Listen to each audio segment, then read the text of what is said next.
노래 찬양 감사합니다. 네, 함께 우리 하나님 말씀 보도록 하겠습니다.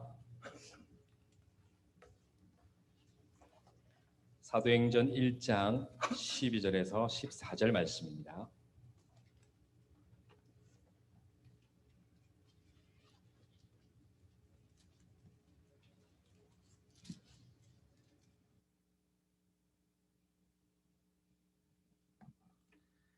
사도행전 1장 12절에서 14절 말씀 함께 읽도록 하겠습니다.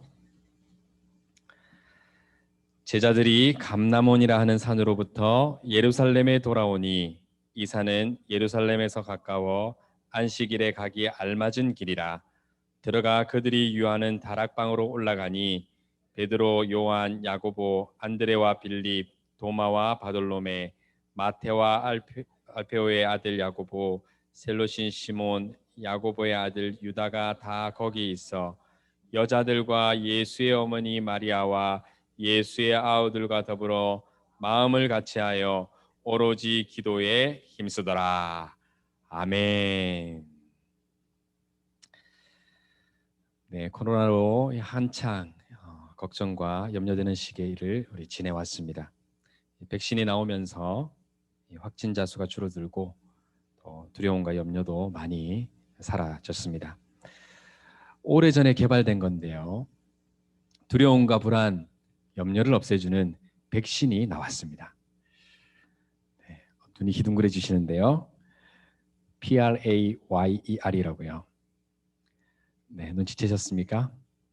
Prayer죠, prayer. 기도입니다. 우리가 신앙생활을 하면서 주님의 일을 하면서 여러 가지 방해 요소들이 있을 수 있는데요. 그중에 가장 큰 것 중에 하나가 두려움과 걱정, 근심, 염려가 아닐까 생각합니다.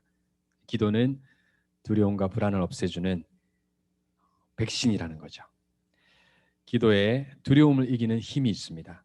담대함과 용기를 얻어서 하나님의 일을 감당하게 해주는 것이죠. 성경에 기도에 대한 권면이 몇 번 나오는지 아십니까? 자그마치 352번 등장합니다. 우리가 무심코 범할 수 있는 가장 큰 죄가 있다면 그것은 기도하지 않는 것입니다. 왜냐하면 기도를 주님이 명령하셨기 때문에 그렇습니다. 그렇다면 우리가 너무 쉽게 하나님의 명령을 어기고 살아가고 있지 않은지 한 번쯤 생각해 볼 필요가 있습니다. 오늘 본문에는 모든 일을 뒤로하고 오로지 기도에 힘쓴 제자들을 소개하고 있습니다. 본문의 배경은 이렇습니다. 예수님께서 죽으시고 부활하셨습니다. 제자들을 만나서 사명을 주셨습니다. 너희는 가서 땅 끝까지 모든 민족에게 복음을 전파하라. 모든 민족으로 제자를 삼고 세례를 주고 내 증인이 되어라 라는 명령을 주신 것이죠. 그러면서 가기 전에 먼저 성령을 받게 될 거니까 예루살렘을 떠나지 말고 약속하신 것을 기다리라 라고 하셨습니다. 그러고는 그들이 보는 앞에서 하늘로 승천하셨습니다. 제자들은 뭘 해야 할까요? 기다리라고 하셨으니까 기다려야죠. 눈앞에서 예수님의 승천을 지켜본 제자들은 감람원에서 예루살렘으로 돌아왔습니다. 예수님께서 예루살렘을 떠나지 말라 하셨으니 예루살렘으로 돌아온 것이죠. 그들이 유하던 마가의 다락방에 다 같이 모였습니다. 그리고 그들은 오로지 기도에 힘썼습니다. 뭐 하려고 기도에 힘썼습니까? 약속하신 성령을 받으려고. 여러분, 그런데 한 가지 이상한 점이 있지 않습니까? 예수님은 제자들에게 사명을 주시고 기도하라고 하시지 않으셨습니다. 그런데 제자들은 기도하고 있습니다. 기도하라는 말씀 대신에 성령을 받을 것이니 약속하신 것을 기다리라라고 예수님 말씀하셨죠. 4절 한번 읽어보시겠습니다. 1장 4절로 한번 가보실까요? 1장 4절 같이 한번 읽어보시겠습니다. 시작. 사도와 함께 모이사 그들에게 분부하여 이르시되 예루살렘을 떠나지 말고 내게 들은 바 아버지께서 약속하신 것을 기다리라. 네. 그러면 예수님께서 기다리라고 하셨으니까 기다리면 될 것 아닙니까? 그런데 왜 기도에 힘썼냐 하는 것입니다. 마냥 기다리기 힘들어서 기도한 것일까요? 아무것도 안 하고 기다린다는 것이 익숙하지 않기 때문에 기도한 것일까요? 아닙니다. 직접적인 이유는 언급되어 있지 않지만 분명한 것 한 가지가 있습니다. 제자들이 기도에 힘썼다는 것이죠. 이 제자들에게는 기도와 기다림은 같았다는 것입니다. 예수님이 기다려라 하는 것을 기도하라 라고 받아들였다는 것이죠. 제자들은 기다리는 것과 기도를 동일시 한 것이죠. 그래서 기도하면서 기다린 것입니다. 기도가 기다림이고 기다림이 기도였다는 것이죠. 제자들이 기다림을 기도로 이해했다면 우리는 기다리라는 것이 주님의 명령이고 또한 기도하라는 것이 주님의 명령임을 알 수 있습니다. 그럼 생각해 보십시오. 우리가 성령을 기다린다면 어떻게 할 것 같습니까? 예수님이 기다리라 하셨으니까 우리가 그냥 마냥 기다리시겠습니까? 제자들과 같이 기도하지 않겠습니까? 네, 당연하죠. 기다리라 그 말 듣고 그냥 가만히 기다릴 사람 아무도 없습니다. 기도하게 되겠죠. 기다리라는 것은 기도하라는 것이고요. 기도는 주님의 일에 앞서서 주님의 일에 선행해서 주님께서 우리에게 명령하신 것입니다. 다시 말해서 하나님은 사역에 앞서서 기도하기를 원하시는 것이죠. 그래서 제자들은 오로지 기도에 힘썼습니다. 복음 전파의 큰 사명을 앞두고 기도에만 전념한 것이죠. 성경 곳곳에서 사역에 앞서 기도했다는 것을 쉽게 발견할 수 있습니다.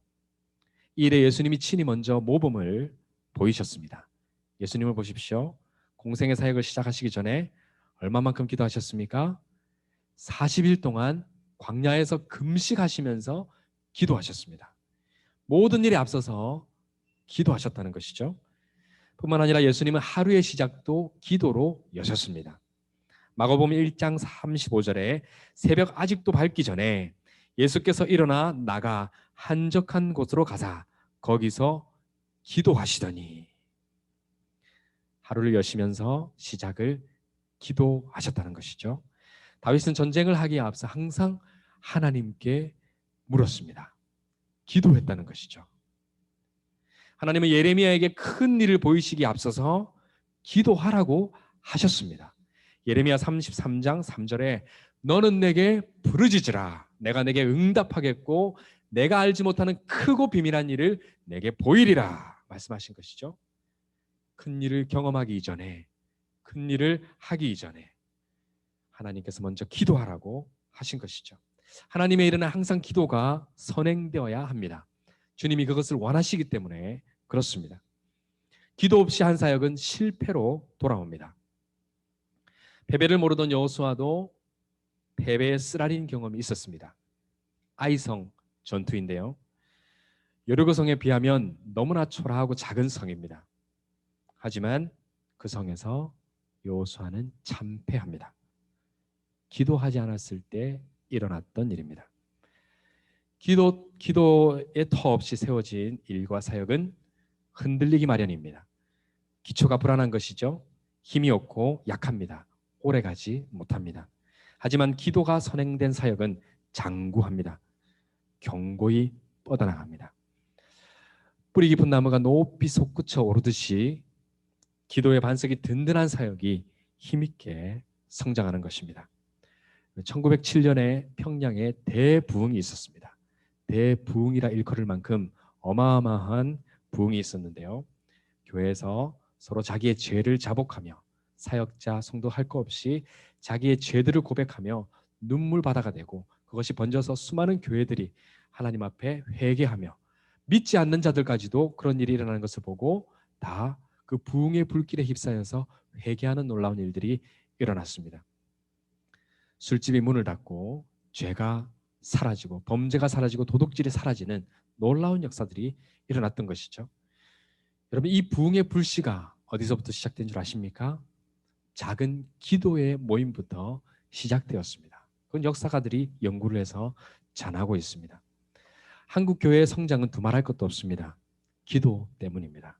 새벽기도, 특별히 수만 명의 성도를 자랑하는 한국교회 명성교회, 초기에 아무런 프로그램이 없었습니다.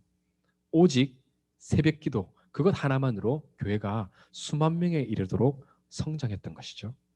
새벽기도 하나로 세워진 교회입니다. 오스왈드 챔버스라는 사람이 이런 말을 남겼습니다. 기도는 위대한 사역을 위한 준비가 아니라 기도 자체가 이미 더 위대한 사역이다. 기도 자체가 너무나 크고 위대한 사역이라는 것이죠. 우리가 아무리 많은 사역을 하여도 기도의 이 사역, 기도의 위대한 일을 잊어버리면 그 사역은 오래가지 못하는 것이죠. 그만큼 기도가 중요한 것입니다. 그동안 교회 사역이 코로나로 인해서 많이 중단되어 왔습니다. 모이는 것조차 노심초사하면서 1년이 넘는 시기를 우리가 지내왔습니다. 이제 서서히 기지개를 펴고 일어나야 할 시점이 왔습니다. 이에 앞서서 기도가 선행되어야 한다는 거죠. 그래서 마음을 같이하여 모여야 합니다. 모여서 기도해야 합니다. 옆 사람에게 한번 이야기해 보실까요? 함께 모여 기도합시다. 소리가 작으신데요. 기도의 자리에서 만납시다. 예. 소리가 큽니다. 자, 그러면 기도는 주님의 명령이고 사역에 앞서서 기도해야 하는데요. 그렇다면 왜 사역에 앞서 우리가 기도해야 할까요? 그 이유는 기도로 성령 충만을 받기 때문에 그렇습니다. 오늘 성경 2장에 보면요, 제자들이 기도에 힘쓴 결과가 나옵니다. 성령 충만입니다. 4절입니다. 2장 4절 우리 같이 찾아서 한번 읽어보겠습니다. 2장 4절 시작. 그들이 다 성령의 충만을 받고 성령이 말하게 하심을 따라 다른 언어들로 말하기를 시작하니라. 기도할 때 성령 충만을 받게 되는 거죠. 언제요? 기도할 때. 기도할 때 성령 충만을 받기 때문에 우리가 기도해야 하는 것입니다.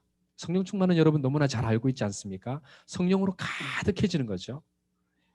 성령이 한 사람의 생각과 감정과 의지, 그 전인격을 지배하는 상태가 성령의 충만한 상태입니다. 다시 말해서 나의 자아는 죽고 성령이 온전히 나를 지배하는 상태가 되는 거죠. 복음 전파를 위해서 나의 온 인격이 온전히 들여진 상태, 그것이 성령 충만이라 할 수 있습니다. 여러분, 이 성령 충만을 위해서 우리가 할 수 있는 한 가지 방법이 무엇입니까? 바로 기도라는 것입니다. 다른 방법이 없습니다. 그것밖에 없습니다. 성령과 기도는 서로 뗄래야 뗄 수 없는 관계에 있습니다. 그리고 성령 충만은 고스란히 사역과 연결되는 것이죠. 성령 충만 받지 않고 우리가 주님의 일을 하다 보면 어느새 내 자아가 나옵니다. 서로 상처를 주고 받게 됩니다. 언쟁이 생깁니다. 하지만 성령 충만 받으면 다툼이 사라집니다. 내 자아가 죽기 때문에 그렇죠. 성령이 온전히 나를 지배하시기 때문에 그렇습니다. 순종의 사람이 됩니다. 당신이 옳습니다. 당신이 옳고 나는 잘못했습니다. 이전에는 당신이 잘못했죠. 저 사람이 나에게 상처 줬죠. 이러다가 당신이 옳습니다. 내가 잘못했습니다. 이런 고백이 성령 충만 가운데에 나오게 되는 것이죠. 여러분, 기도해야 하는 이유는 너무나 많습니다. 성경에 여러 가지 기도해야 하는 이유를 설명합니다. 하지만 가장 분명하고 중요한 한 가지 이유를 꼽으라고 한다면 그것은 성령 충만 받기 위해 기도해야 합니다. 사도행전의 역사를 보면요, 성령 충만을 빼고는 설명하기가 힘듭니다. 시작이 성령 충만으로 이제 이렇게 교회가 시작되는 거죠. 제자들은 계속해서 성령 충만을 받았습니다. 그래서 성령과 함께 사역을 시작하고 성령과 함께 사역이 진행이 되었던 것이죠. 오순절 이후에 제자들의 삶을 살펴보면 기도로 성령 충만 받은 것을 분명히 성경이 기록하고 있는데요. 사도행전 4장 31절을 우리가 같이 한번 찾아서 읽어보도록 하겠습니다. 4장 31절입니다. 함께 읽겠습니다. 시작. 빌기를 다음에 모인 곳이 진동하더니 무리가 다 성령이 충만하여 담대히 하나님의 말씀을 전하니라. 여러분, 오순절의 성령 충만으로 이들이 끝나지 않았다는 거죠. 그 성령 충만으로 지속적으로 사역을 했다는 것이 아닙니다. 또 빌기를 다음에 또 기도하고 성령 충만을 또 받았다는 것이죠. 이런 사역이 지속적으로 아무래도 반복되었을 거라 생각합니다. 사도들이 기도하고 성령 충만을 받았다면 여러분, 우리들인들 별 수가 있겠습니까? 기도하지 않고서는 성령 충만을 받을 수 없는 거죠. 왕도가 없습니다. 기도밖에 없는 것이죠. 가만히 기다린다고 성령이 자동적으로 충만해지지 않습니다. 휴대폰 배터리가 시간이 지남에 따라 점점 약해지죠. 그래서 충전해서 우리가 다시 사용을 하는 것처럼 성령도 기도로 충만을 받아야 하는 것이죠. 기도하지 않으면 성령 충만해지지 않습니다. 오히려 점점 내 자아가 살아나고 성령님이 힘을 잃게 되는 것이죠. 중세의 종교개혁에 불씨를 붙였던 마틴 루터는 기도의 사람이었습니다. 그가 남긴 말이 있습니다. 나는 오늘 할 일이 많아서 평소보다 1시간 더 일찍 일어나 기도할 시간을 떼어 놓았다. 여러분, 일이 많으면은 기도할 시간이 줄여야 된다고 생각하지 않습니까? 오늘 바쁘니까 기도 못 하겠네. 새벽 기도 못 가겠네. 기도의 시간 오늘 일이 많은데 빠져야 되지 않을까? 여러분, 이 루터는 할 일이 많아서 평소보다 1시간을 더 일찍 일어나서 기도할 시간을 떼어놓았다고 합니다. 그에게는 기도가 옵션이 아니었던 것이죠. 선택이 아니라 필수였습니다. 기도 없이 사역이 불가능함을 알았던 것이죠. 왜냐하면 기도로 성령 충만을 받을 수 있기 때문에 그렇습니다. 그러니 무엇보다 기도를 우선순위에 두고 하나님의 일을 감당한 것입니다. 그는 기도로 성령 충만을 받아서 사람들이 목숨을 위협하는 그런 암울한 시대 상황 속에서도 두려움 없이 담대하게 진리를 지켜낼 수 있었던 것입니다. 목사님, 저는 너무 바쁩니다. 제가 얼마나 부지런하게 사는지 아십니까? 눈 뜨면 출근하고 집에 오면 자야 할 정도로 바쁩니다. 하루가 24시간으로 부족합니다. 성경 한 장 읽을 시간도 없습니다. 기도 좀 안 바빠지면 자 그때 다시 하겠습니다. 여러분 안 바쁠 때 기도하는 거 누구나 할 수 있습니다. 바쁠 때 기도하는 사람, 그 사람이 정말 하나님을 신뢰하는 사람이지 않을까요? 우선순위가 바로 잡힌 사람이라고 할 수 있지 않겠습니까? 성령 충만이 모든 일과 사역의 본질임을 아는 사람이라고 할 수 있지 않겠습니까? 오늘 본문은 함께 모여 기도에 힘쓴 사람들의 이름을 열거하고 있습니다. 물론 제자들의 이름과 또 예수님의 부모 마리아, 그의 형제들의 이름들이 열거되어 있습니다. 하지만 함께 모인 사람들은 그뿐이 아니었습니다. 120명의 사람이 함께 모여 기도했습니다. 이들은 기도에 힘썼고 성령의 충만을 받아 부활의 증인이 되었습니다. 너무나 자랑스러운 사람들, 자랑스러운 이름들 아닙니까? 저와 여러분이 주님이 기억하시는, 늘푸른 교회가 기억하는 기도에 힘쓴 사람들이 되기를 주님의 이름으로 축복합니다. 코로나 시기가 오면서 어느새 잠잠하다 그 많은 시간들이 너무나 바쁜 일로, 나의 여러 가지 일들로 채워져 버리진 않았습니까? 여러분 지금은 기도할 때입니다. 담임 목사님께서 후반기 교회 공적 사역을 앞두고 직분자들에게 예배의 정비를 권면하셨습니다. 그와 함께 중보기도의 사역과 토요일 직분자 새벽기도, 이 기도를 권면하셨습니다. 저는 하나님께서 세우신 지도자, 특별히 담임 목사님, 그분을 통해서 교회가 나아가야 할 방향을 하나님께서 보여주신다고 확신합니다. 기도를 원하시는 하나님의 마음을 보여주신 것이죠. 여러분 마음을 묻으십시다. 어디에요? 기도하는 곳에. 마음을 같이하여 기도에 힘쓰십시다. 기도의 자리에 나아오십시다. 새벽 기도가 힘들면 아침 기도를 하시는 분도 계시더라고요. 저녁의 기도도 좋습니다. 기도의 시간을 만들고 기도의 자리를 만드십시다. 이미 기도하고 계시다면 더욱더 기도에 힘쓸 수 있기를 바랍니다. 하나님은 말씀하고 싶어 하십니다. 기도의 자리에 나아가 하나님의 음성을 들으십시다. 하나님의 음성을 듣고 기도를 통해 성령 충만 받아 사역 감당하기를 바랍니다. 제자들처럼 마음을 같이하여 오로지 기도에 힘써 모두가 성령 충만 받아서 늘푸른 교회에 맡겨주신 복음 전파의 사명을 감당하는 저와 여러분 되기를 주님의 이름으로 축복합니다. 아멘. 우리 함께 찬송 191장 내가 매일 기쁘게 찬송 드리겠습니다.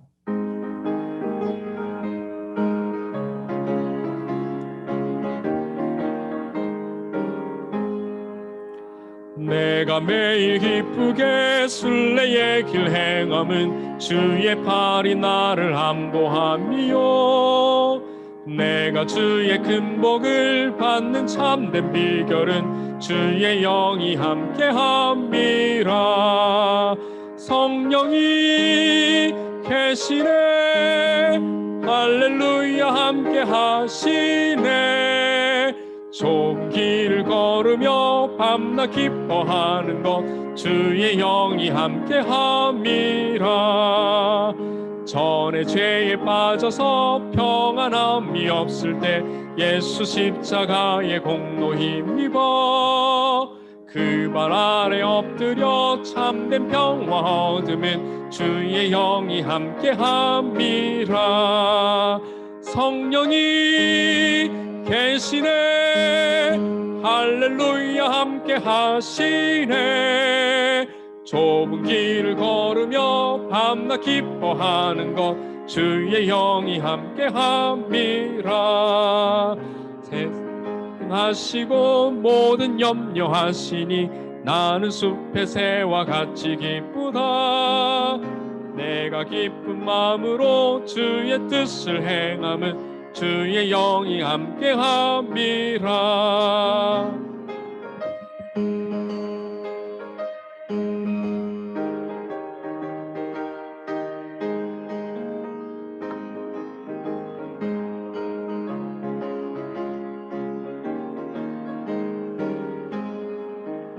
세상 모든 욕망과 나의 모든 욕망은 십자가의 힘이 못을 박았네.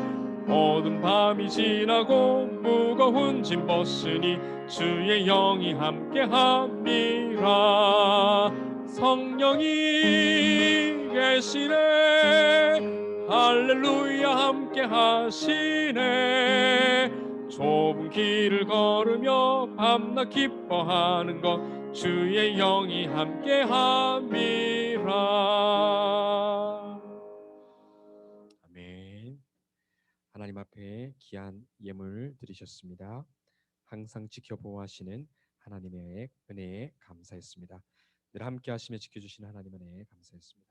한 주간도 건강과 평안 주심에 감사드렸습니다. 아이들 지켜주심에 감사드립니다. 주님 찬양으로 기도하게 하시고 말씀의 능력을 믿고 의지하게 하심에 감사드립니다. 세상 사람들과 구별된 삶을 살기를 소망합니다. 항상 지켜주시고 보호하심에 범사에 많은 분들이 감사드리셨습니다.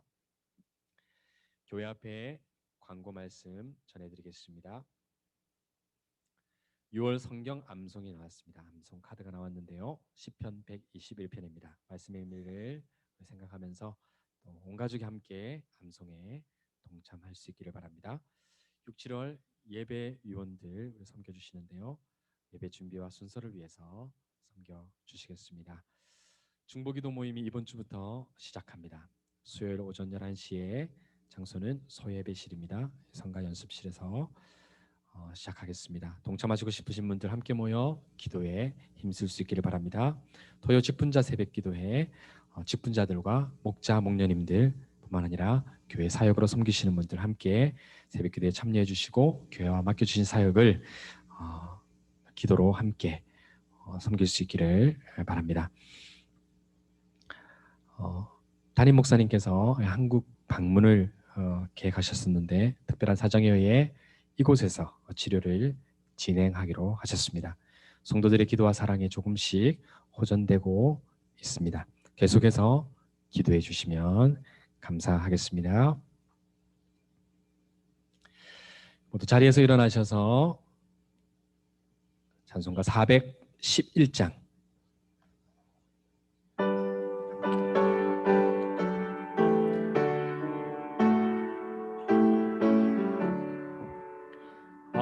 내 맘속에 참된 평화 있네.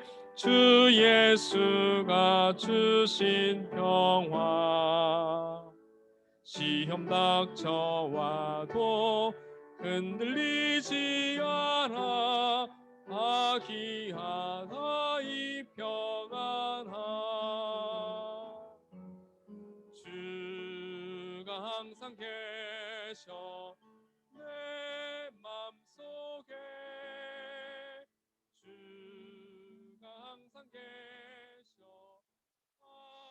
기쁘다. 주 나의 맘에 계셔 위로하시네. 어찌 내가 주를 떠나 살까. 기도하시겠습니다. 하나님 감사합니다. 주님 앞에 나와 예배할 수 있는